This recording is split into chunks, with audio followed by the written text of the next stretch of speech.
I'm pissed off, I'm triggered, and I'm actually quite lucky that being in that state, I have a few thousand people I can shout at, rather than what most people have to do, which is shout into a void or their therapist. Um, Anywho, the thing I'm annoyed about is that people are ranking these films at the moment, and what I'm seeing happening quite often now is I'm seeing one of these 28 years later films find themselves at the top. That's quite confusing. That's very confusing because I mean, if you've seen 28 Days Later, you know that's like that's the benchmark, right? That's the art form that all of these are trying to replicate, all trying to follow.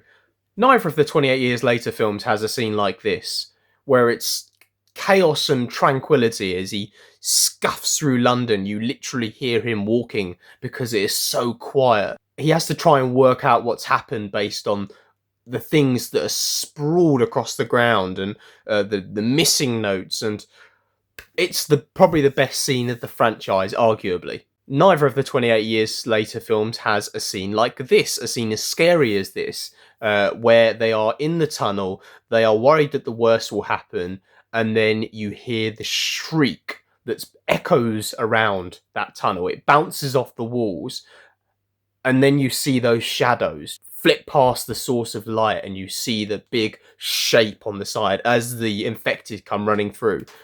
Doesn't have a scene like that. And they certainly don't have anything like this in the film, which explains the title of the score in a heartbeat. Like I said with the opening of 28 Days, the thing that original film does so well is it calls on the power of your mind. It asks you to imagine, which is always going to invoke more emotions than showing you something.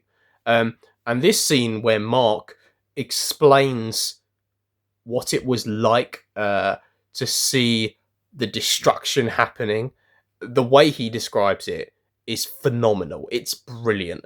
And then he trails off because it just becomes too graphic. It becomes too traumatic, and he just cannot finish his sentence. That look of horror on his face is more terrifying than seeing it. And no one will convince me otherwise. This was art. This was entertainment, but it was also art.